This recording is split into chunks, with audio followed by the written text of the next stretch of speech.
Welcome to Grill Country. Last week we got a little prequel of this conversation on the full Letter 21 of Meditations on Matero. And the fates have conspired so that it is just Grim and I together to I I, discuss. I suspect that Sherry especially has protectors. I Yes, don't I'm know sure. who else was up on the chopping block, but they keep her safe from me, I'm sure. Yeah. So we kind of talked about some of the things from the early part of the chapter. I usually, like let my guests like start off. Like, what did you find? What did you find salient here? What are your takeaways, Grim? Well, I pulled out some notes, and the first one was his bit on Don Quixote. Yeah, He's you haunt the imagination from one generation to another, to the point of visionary experience. At evening time in an arid and rocky land, when the shadows are lengthening, does one not see you silhouetted in distorted profile, of tall and stiff stature, mounted on an emaciated nag? And I thought it was particularly he goes into like six different archetypes, including Don Juan as the lover yeah. on card six, and then tries to combine them all into a Faustian archetype and call that one the fool. So that was pretty. Um, Well, yeah. Ultimately, says that that Faust is like he's like a new Job. He an faces a inversion different. of Job, sort of, but like Yeah. the part that was Well, confusing.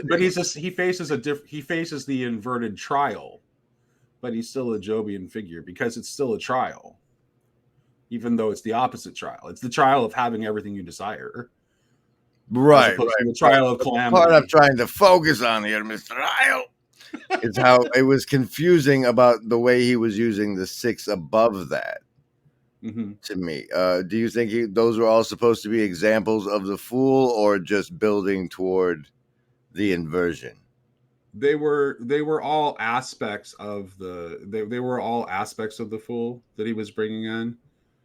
Um, Even though he's referencing like the lover on card six, he's like the foolish pursuit of love for itself in Don Juan's well, case. arrows for its own sake, not love. So if you read letter six, it's kind of important to have read letter six, I suppose, to get what he's getting at there, because he also says here that the fool is that the esoteric name of the fool is love, and he's clearly throughout the chapter here, he's clearly linking the fool as to the one who has a heart for love and has a heart for Christ. So that's like the complete fullness of the full realized. Eros in letter six, he talks about how Eros is only a part of love. It's like focusing on like a single part of the spectrum of light, where it's just like the color, like, and I think he uses actually red is actually what he uses to represent Eros, right? So it's like focusing exclusively on the red part of the spectrum of white light, and you're missing the full, where love It's proper is the creative fullness, love. is the right, exactly, it's the fullness. It combines all aspects. Now, for those of us who don't know what you're doing over here with this meditation, something jumped out at me where it says, "For the arcana of the tarot are more than symbols and even more than spiritual exercises. They are magical entities, active initiating archetypes. And as such, initiations into what, sir? What exactly are you doing over here with this book? Well, Consorting with initiate. magical entities, apparently, correct? What? Well, no, because like Christianity is also an initiation. The ultimate secret of initiation is the mystery of learning to die before you die.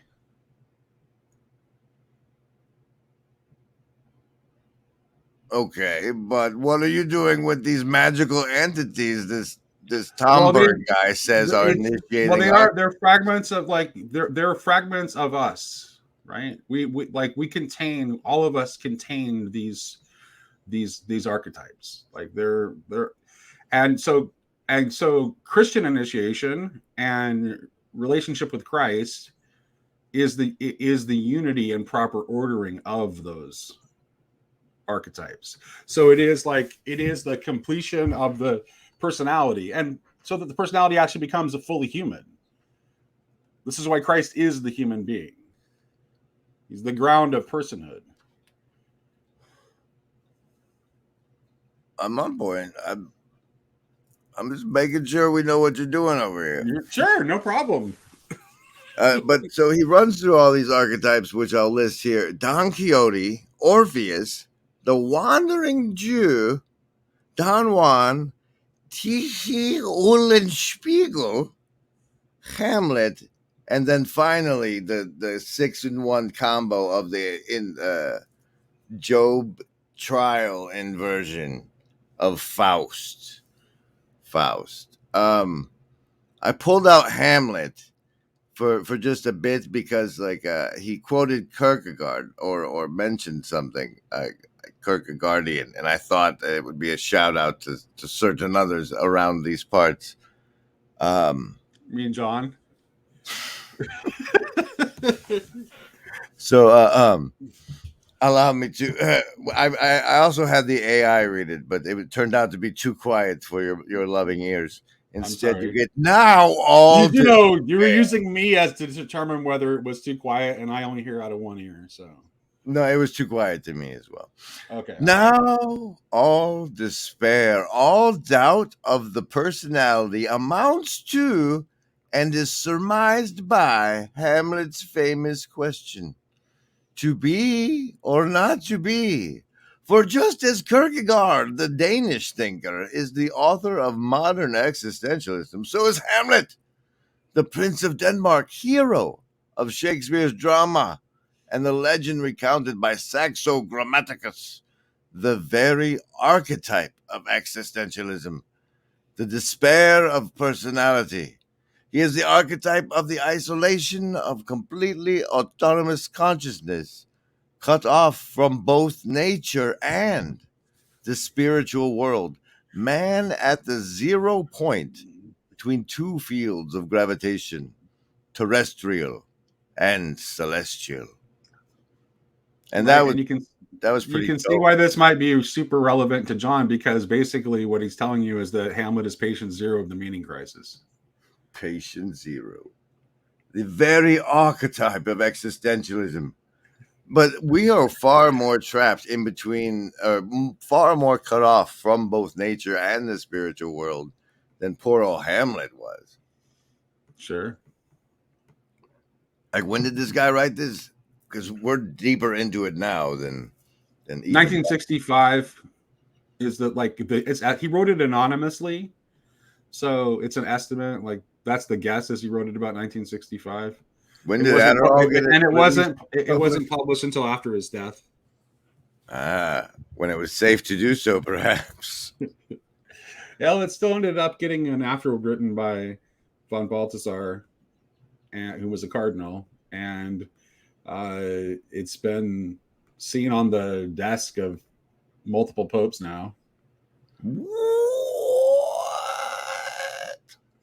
Yeah.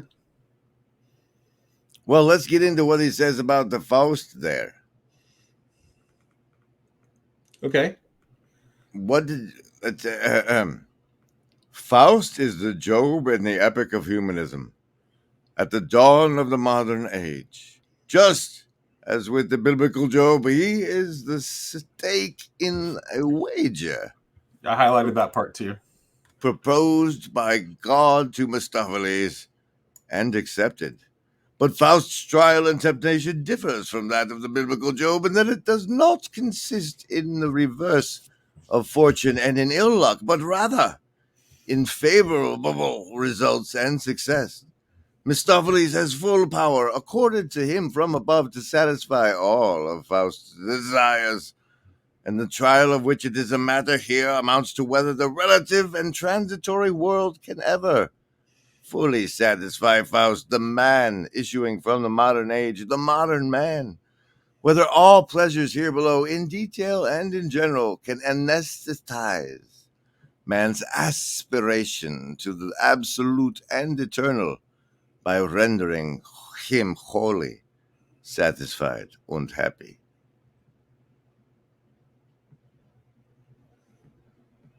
Yeah. What's your question? Was no Isn't question. that the trial of our age? Is the trial of being offered everything that we desire easily? It's expound from your heart. I was just, that's the part I pulled from the chapter I read. Gotcha. Yeah. So it's the thing is like this is all. I mean, in some ways, it's like to think of modernity only as a period of time is not quite right. I think like modernity is also like a state of heart, because you can see, like, even in the Odyssey, Odysseus effectively faces the same temptation, right? He's offered, immortal bliss to live with Calliope. But he can't. If he does that, he won't ever return home, right? So he's not. It's not really a proper home for him. It strikes me that modernity is more a pursuit of the alchemical stone this fellow advocates pursuing throughout the back end of this chapter. To be quite, I don't think so. I think modernity is actually operating with one eye. Modernity is Odin's bargain for the runes, because modernity has cut itself, because what he's talking about with the Philosopher's Stone is the coming together of spirituality and intellectuality. Modernity has been a bargain to just intellectuality alone, sacrificing the eye for the spirit of for the wisdom of the runes, gaining power over nature, intellectuality only, cut off from all spiritual forces. What Homburg is advocating is the union of those things. This is what Barfield is talking about when he's talking about the move to final participation. So in the withdrawal, and he uses Odin as an analogy for the withdrawal participation too. And so we have lost touch with the spiritual world, and in exchange we have received immense power over nature, and this power has given us the ability to have almost everything we desire, which is the trial of Faust that he talks about earlier in the chapter. But it ultimately won't satisfy us, because we're made for more than this. Because the revelation of Jesus Christ that he gets to later in the chapter is the revelation that the shared image between man and God is love. That there is nothing either more human or divine than love. So it is humane, at least. However, I disagree. I will make the case. You disagree with what? That modernity is at all severed from spirituality. Okay. I think that those pursuing this philosopher's stone are wielding the results of pursuing the intellectuality of spirituality, the attempted fusion of the two, with a valence leaning still to the left, and are wielding the rest of us to be separated thusly, as in the Great Divorce, because they're in service of Mephistopheles in this wager, as it's wagered against all of us on a very soul, not just Faust. But that's hard to prove without getting put a tinfoil hat on your head, as the case may be. But where do you see the spirituality? I think, like, where do the you see any legitimate contact with the spiritual world? You asked me where I saw the spirituality at play in modernity, and it's in the cult symbolism at play in mass rituals, particularly those broadcast through Set, but even more so the church assembly, the concerts and such, those assemblies of worship that may or may not be televised. The symbolism and the powers that be, those, Right. to me, But it's those are only, people who are wielding the results of pursuing the fusion advocated therein by this fellow. well, that's because we're living in an era now. When I'm talking about modernity, I'm talking about something that we're basically coming to the end of, right? So what I think the things that you're talking about are the signs of that coming to an end, where all of a sudden people are now. I think it's beyond foolish to think that those forces weren't being pursued historically, as this guy relates in the chapter. Like it's not they're not running things with occult symbolism now because they started at the end of the century. It's That's always not what been I'm the talking about. underlying current. Okay. Okay, there's a difference between there. There's a there. Okay, so I see what you're saying, and what you're talking about is just something that I basically ignore because it's never interested me at all. So yes, there has always been a strain because modernity has expressed itself towards sorcery in two ways. It has expressed itself towards sorcery in terms of material science, and then it has expressed itself towards sorcery in the turning of in the turning of spirituality toward material gain and benefit for oneself in this life. So, but it's still operating from the same material mindset and actually is blind to the realities of the spiritual world. It's funny you say It's that. still Odinic.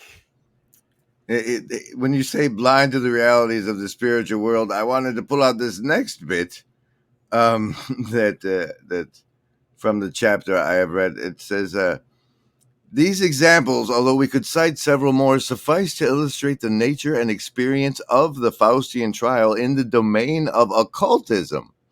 Every occultist must undergo this trial, for it is only after having passed through it, after having known arbitrary magic, that an occultist finds the divine magic, gnosis, and mysticism of Christian Hermeticism. Then he will transform himself from a scholar into a sage, from a magician into a mage, from a Gnosticizer to a Gnostic, and from an amateur in the mysteries into a mystic. Right. So be it. And so if you're blind to this guy's spirituality, I'd like to highlight it for you here, foolishly perhaps. He's talking about playing with magic and transforming yourself here, and it makes me a little luciferically uncomfortable. Did you just are there entire sections of a chapter that you just completely ignored? No, I read them all, and these are the parts I wanted to bring out for discussion. Right. But you're just taking out, all you're doing is first of all, his mode toward occultists and esotericists in this book is respectful. Is respectful but critical and warning.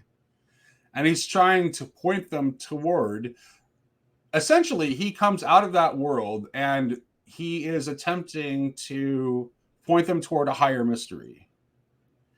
Because occultists and esotericists, by temperaments, have a attraction to mystery. He is trying to redirect them toward a higher mystery than the ones that they're seeking out. Why did you choose not to read why do you think he's including the testimony of Cyprian if he's suggesting that the path of occultism is the correct path? That's not what he's saying at all. It's fascinating you ask, because the Cyprian bit is the next bit I had pulled out. However, this questioning of my cherry picking is feels near some flaw in moral logic. But we haven't gotten to the moral logic section of the chapter yet. However, the Cyprian bit, as you mentioned, that he goes into, I pulled out, was especially juicy for us to cast on our Socrates friends, as it says, I also saw the appearance of the vainglory, virtue, and sterile justice with which the demons deceived the Greek philosophers. They are, in fact, totally impotent and without force. Certain are like dust, whilst others are like shadows. And so Cyprian, who is humorously described like in this chapter as like basically mastering demonology and then deciding to go all Christ-like, for which he was martyred, jumped out as a sore thumb because there was that Cyprian character who showed up pitching Bitcoin on Jonathan Pajot's channel back in the day and has since moved off to some island and seemed to be like, at least, like, I hope completely ignorant of this, but potentially aiming to reenact this cat's life here. But that he brings forth this Cyprian testimony and holds Cyprian up as somebody to listen to, and that Cyprian speaks so much of the demons he learned about. That whole bit is like worth extracting as a defense against a dark arts class. What's the responsible amount of demonology a human should know in today's world? He's not suggesting that you should know any. Well, he gives further. This is what he actually says. So I'm going to share a bit of the text. Please. Furthermore, having met face to face with the master of the wisdom of this world, because Cyprian talks about in the testimony about how he like converses with the devil face to face. Yeah, I was pointing out that he called the devil the master of the wisdom of this world. That's what the Bible calls him too. The master of the wisdom of this world. That's the first.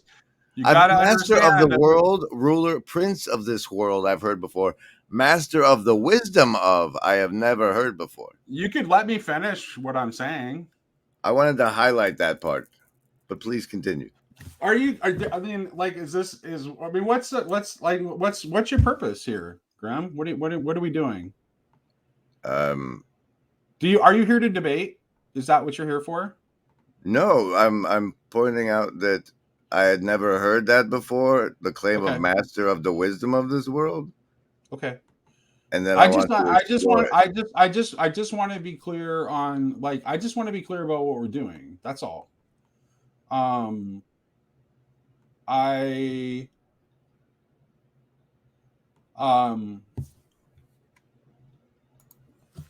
Here, let me get some quotes for you. Embodying the tarot of the chapter would be my aim, as that's what I was invited for. For the wisdom of this world is foolishness in the eyes of God.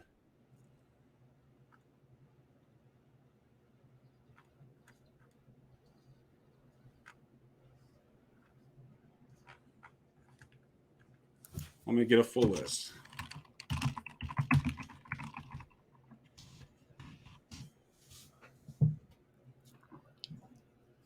"35 Bible verses about worldly wisdom. This wisdom is not that which comes down from above, but is earthly, natural, demonic. When the woman saw that the truth, and then that's just Genesis. Let's see. He captures the wise by their own shrewdness, and the advice of the cunning is quickly thwarted.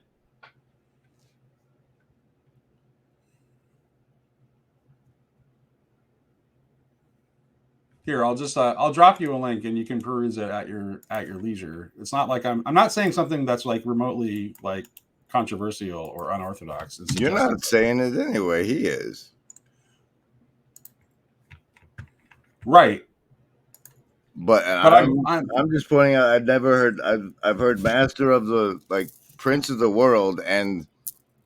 Well, where does like so you've heard Pajot talk about like the Enochian material, right?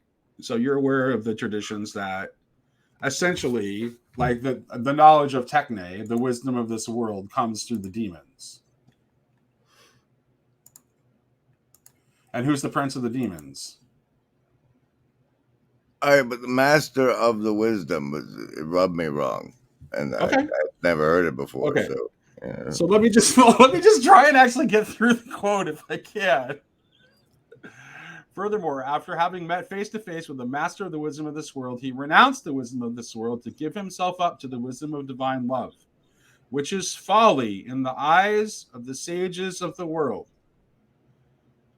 In other words, Cyprian, the bishop and martyr, with the magical wand, cup, and sword and pentacle of Cyprian the mage in a bag, took it on his shoulder and set off, without defense against the dogs who attacked him, and as a ridiculous clown in the eyes of the world, en route toward the martyrdom which awaited him. That's the path that he's encouraging.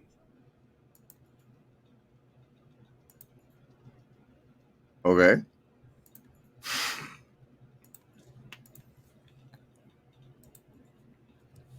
So that path is fill your bag is the thing.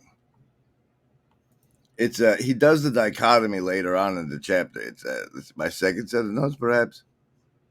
But I'll pull this quote. In other words, the tarot arcanum, the Fool, is related to the transformation of personal consciousness into cosmic consciousness, where the self is no longer the author of the act of consciousness, but is its receiver, obedient to the law of poverty, obedience, and chastity. And I really, really wanted to know where he was pulling in obedience and chastity into the Fool card, if you had anything on that.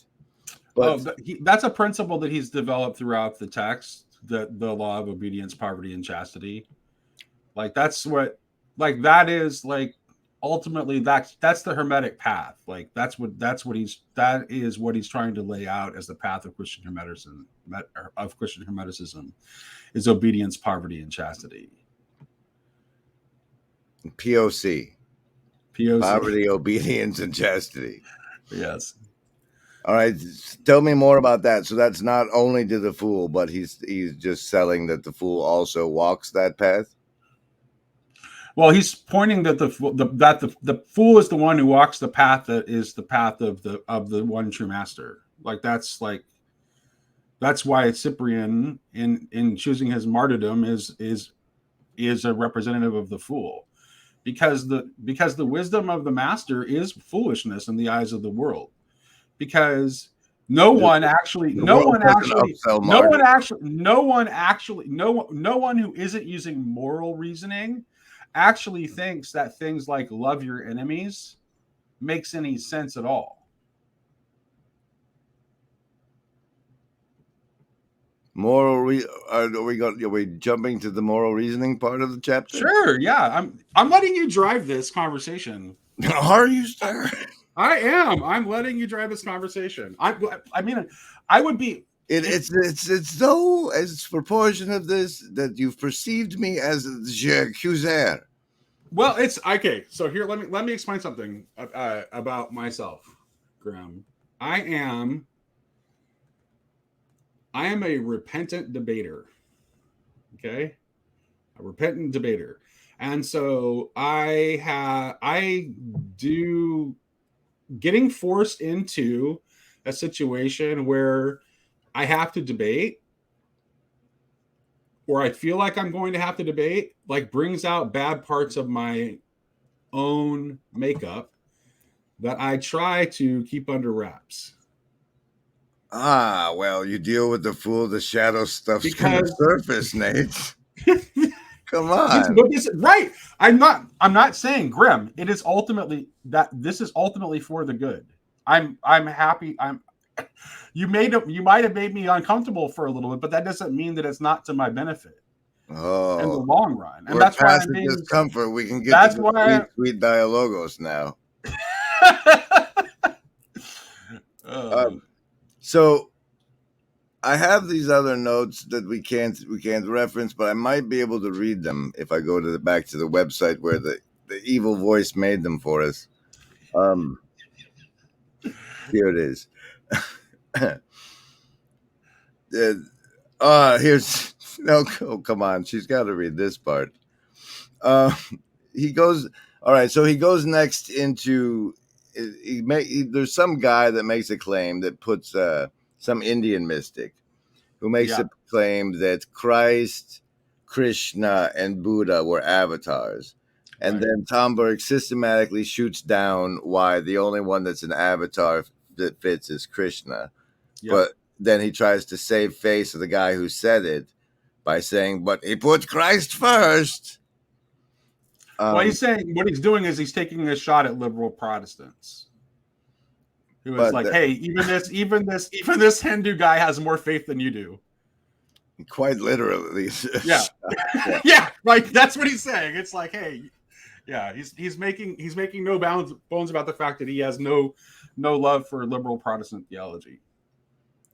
So what happens now is that oh, it's so better if she reads it. It's an incontestable. I don't know. I like it when you read things, Grim. You have a nice voice, even. And if you decided to do it without and trying to inject humor, I wonder how it would go. Because you always have that little edge of self-parody when you read things. But I wonder what happened if you did. I would wonder what would happen if you just read it straight and from the heart. I wonder what would happen. All right, I will read the following straight and from the heart, but first let me explain his origin. Like as I was discussing, he goes into the book. He shoots down why Buddha wasn't an avatar, and why Christ wasn't. And in part of this, I discovered. He says the following. He says it is an incontestable fact that Sakyamuni, the historical Buddha, and so now here's the official note that I ran through the AI voice synthesizer, but I'm performing instead. It is an incontestable fact that Sakyamuni, the historical Buddha, Sakyamuni, Buddha gonna Sakyamuni, honey. I had no idea that the historical Buddha's name was Sakyamuni, because that is hilarious. And God bless Tomberg for bringing that to me. But as I am steering, the next part is, however, a sticky point.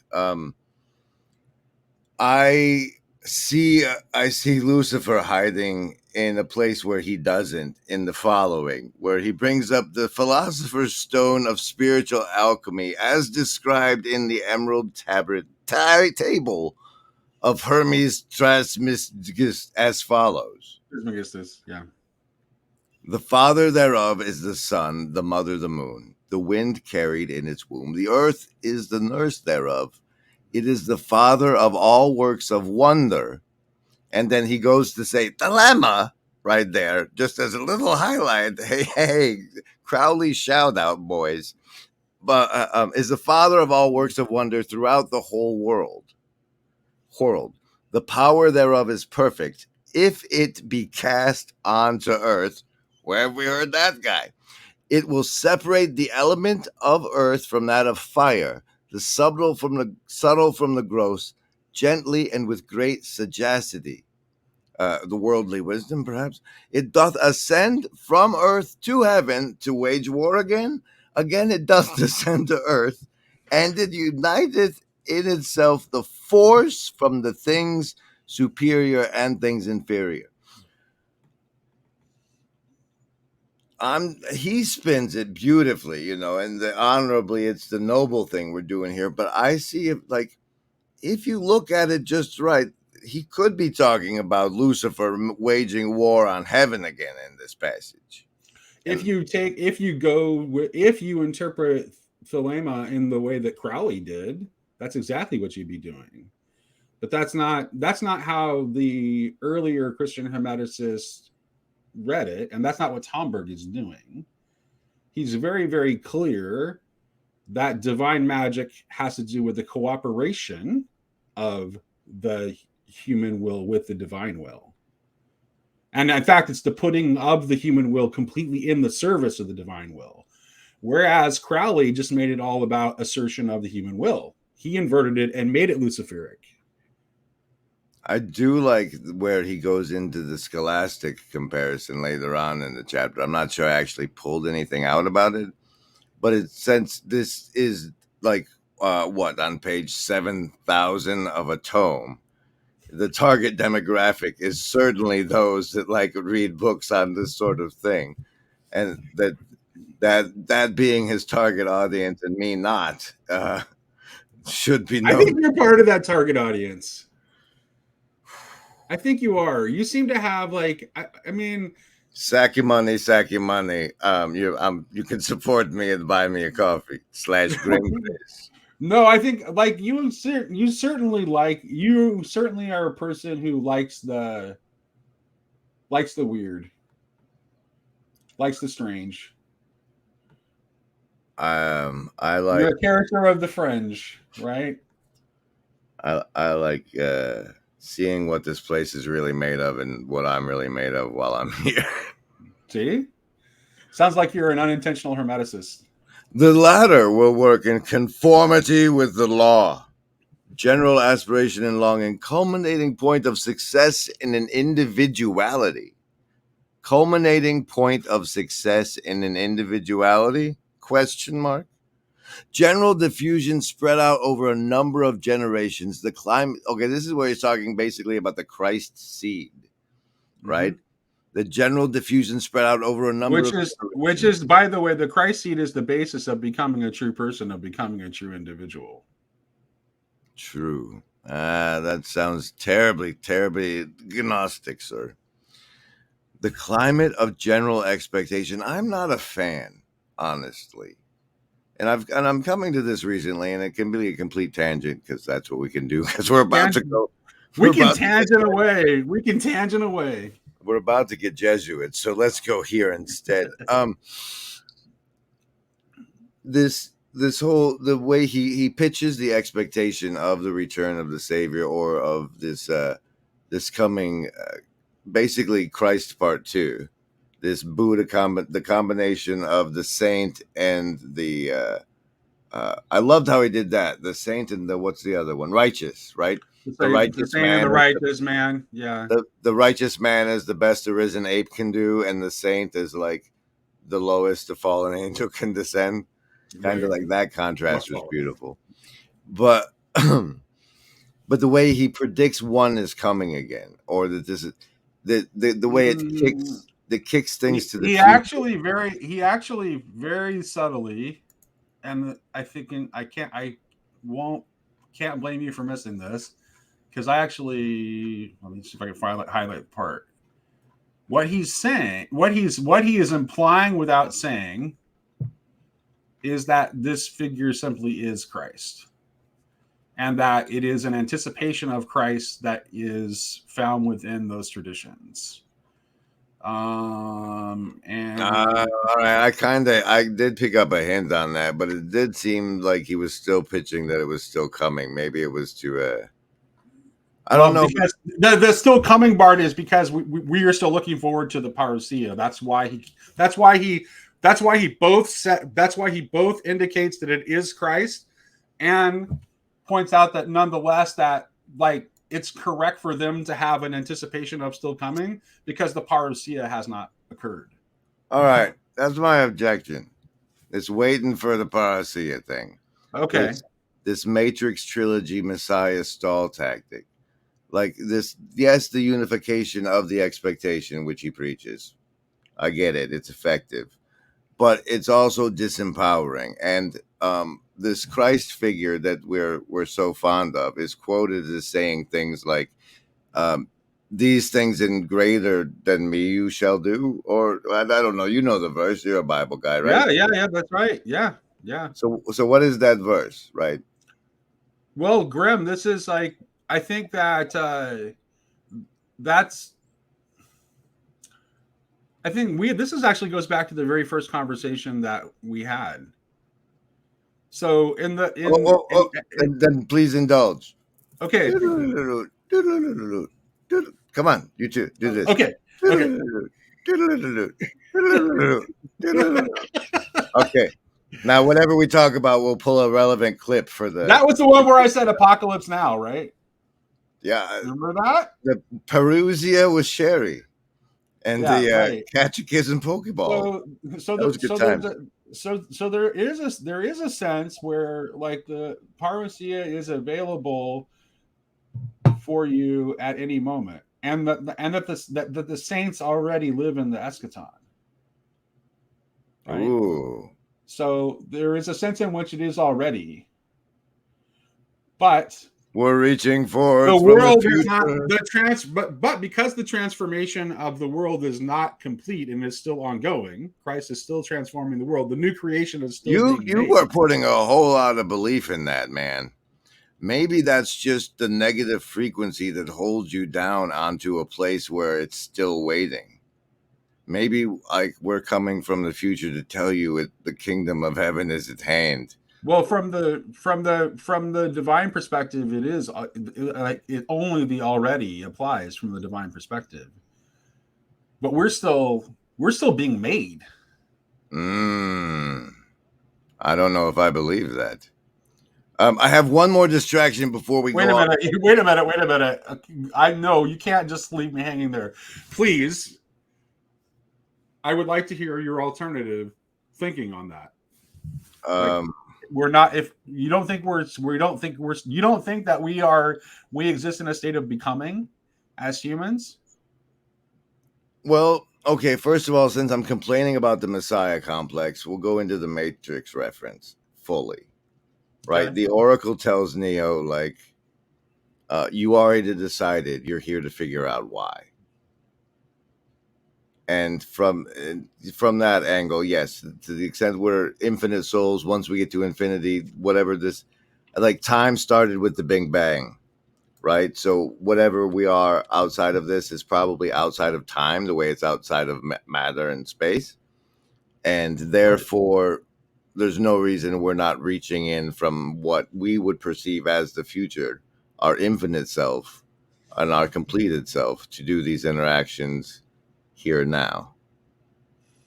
Well, I think what you're talking about is from the standpoint of spirit, right? From the standpoint of spirit, what you're saying is true. Right, it's the we you're identifying with. You're like, if you're identifying with your ego But you, then you're sitting right, right. And if you dissolve your ego you, then I'm a spiritual being hanging out with another spiritual being. Like, roll a persuasion check.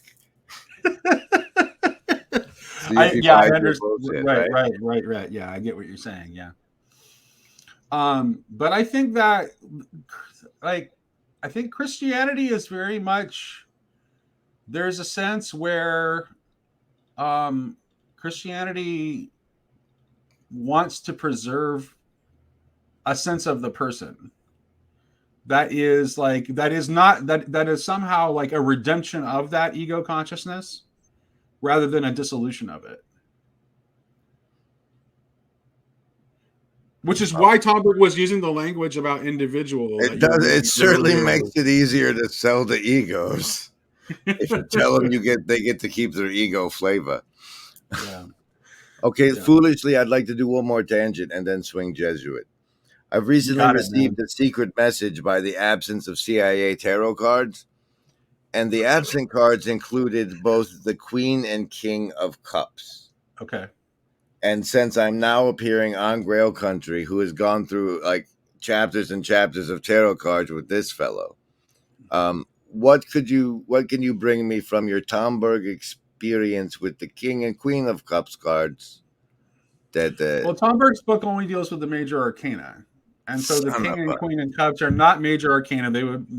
So get um, blasted. I The don't minor know it. arcana is so So Tomberg underrated. has nothing to say about them. And I haven't played around with tarot since my early 20s, so I couldn't tell you. I have Yeah. no memory. Yeah, I'm not a. Believe it or not, like I'm not a big occultist guy. Well, cups has got to be water, right? The king and queen, I don't know, we'll figure it out someday. Let's go, No, Jesuit. yeah, it's not. Cups would definitely be associated with water for sure. Let's You go. know what? The internet will tell you.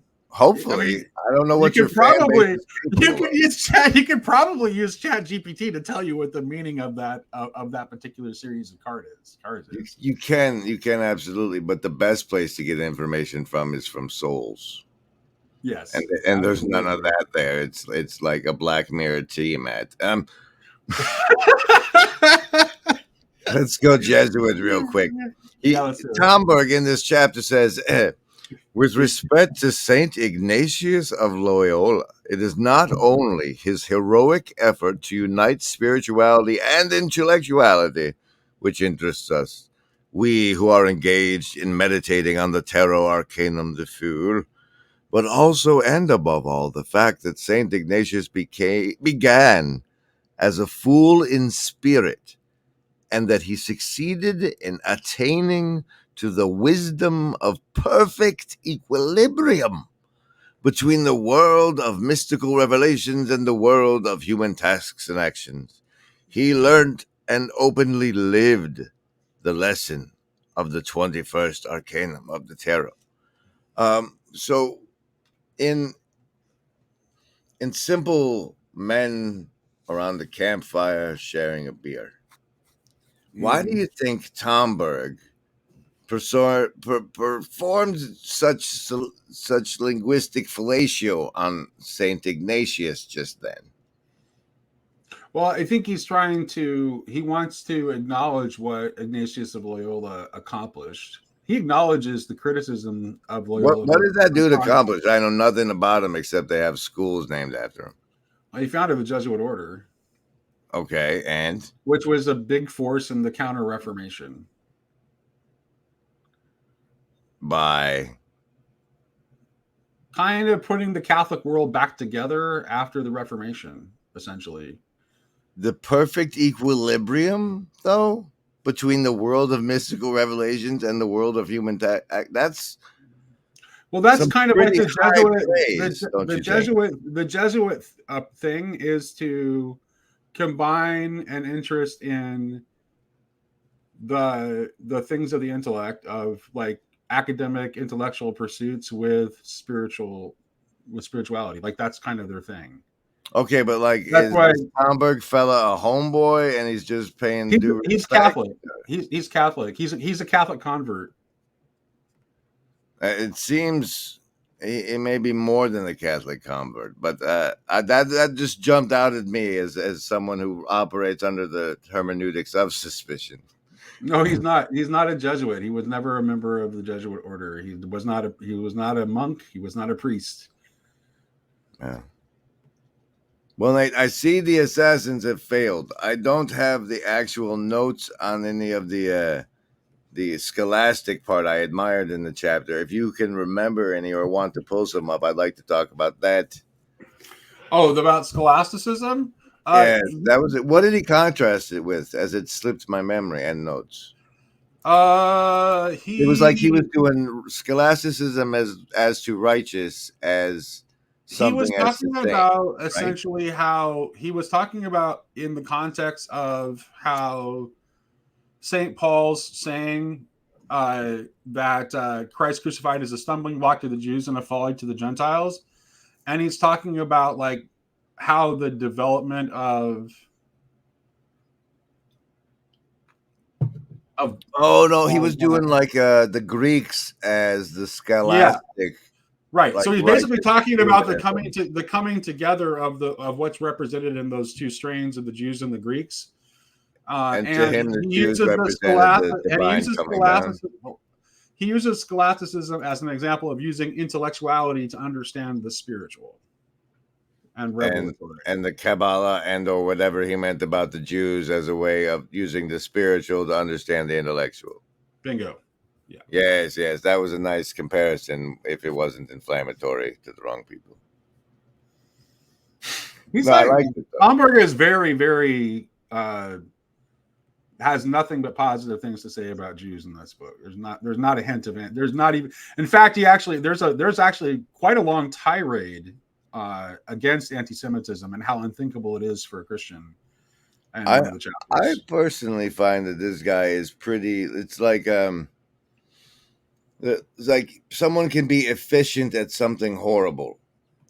And it seems he pays due respect to that on that level. He does, yeah, he does. With like scholastic integrity or pursuit of intellectual and spiritual beatification. Like he doesn't care who was doing it, but where they went with it. Right. That's interesting to be exposed to. Like, oh, this is like something to do with Christianity, but it's tarot and it's got Hermes in it, so. Like it's a lot of stuff, yeah. Right? Well, he actually like tries to like illustrate how, like anyone who's engaged, like how people who are engaged, like sincerely in a lot of endeavors, like how those things can become tools toward a higher purpose.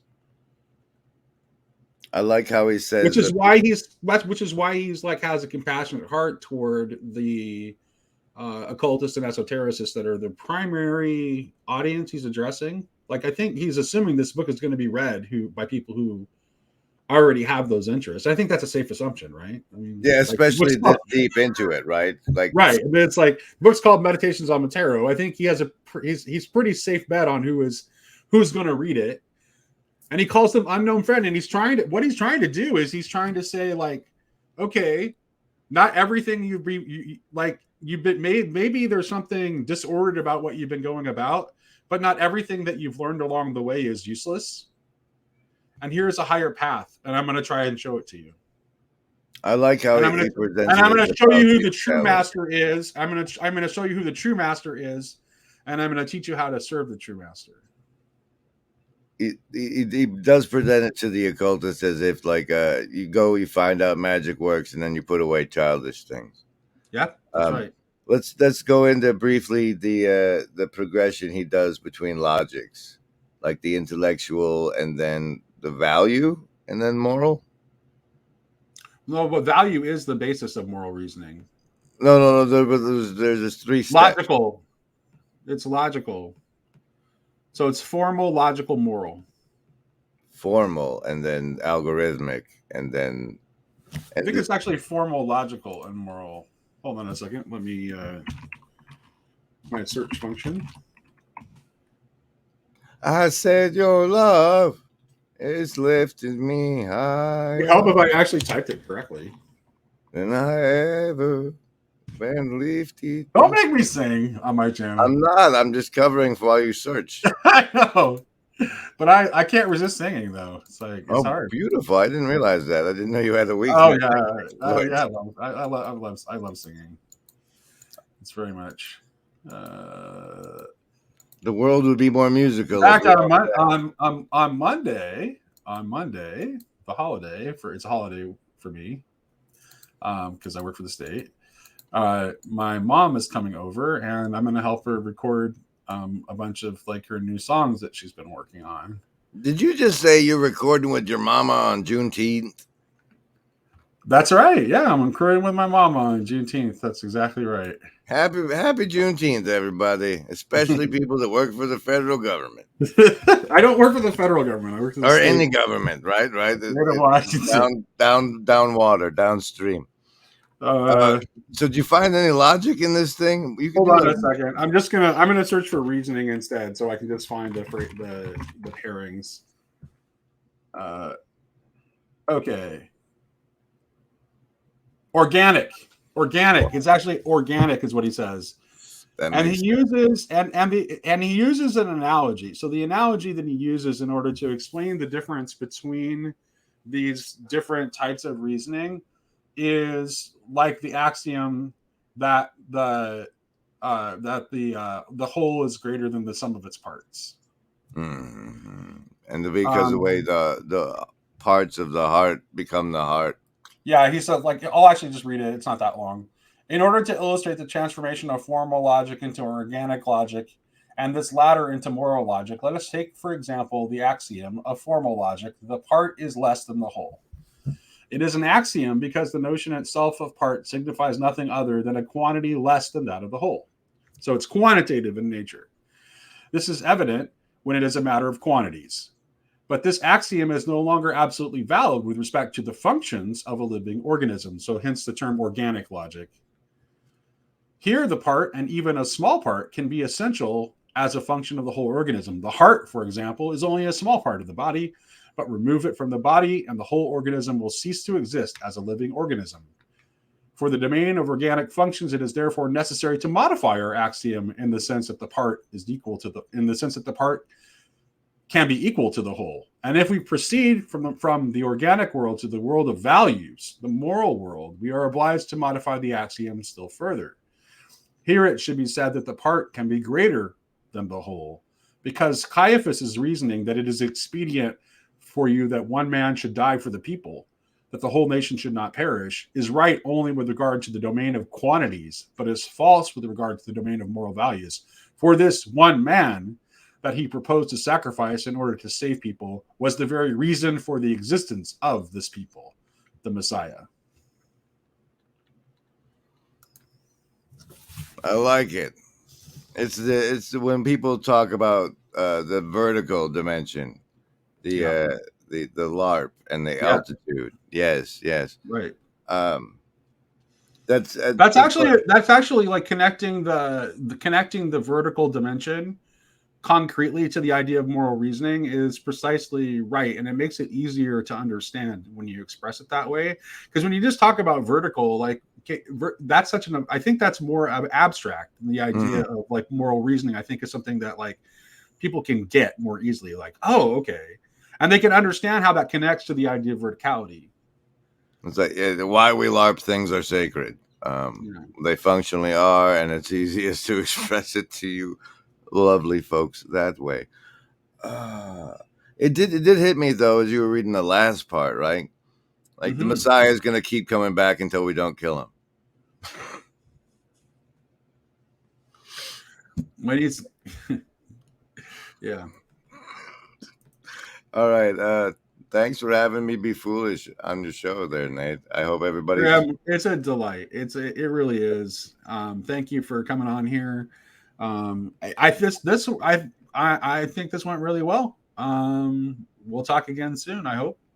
Yes, it's definitely a deep dive full of stuff that you wouldn't want your mama catching you playing with, but I think if you go with Grail Country, you'll be okay. I think you did a good thing here in pushing me a little bit about like portraying Tomberg, like coloring Tomberg as like as an occultist, because I think that the fact that you pushed me on that like forced me to like actually exert some effort into showing like, no, that's not really what he's doing.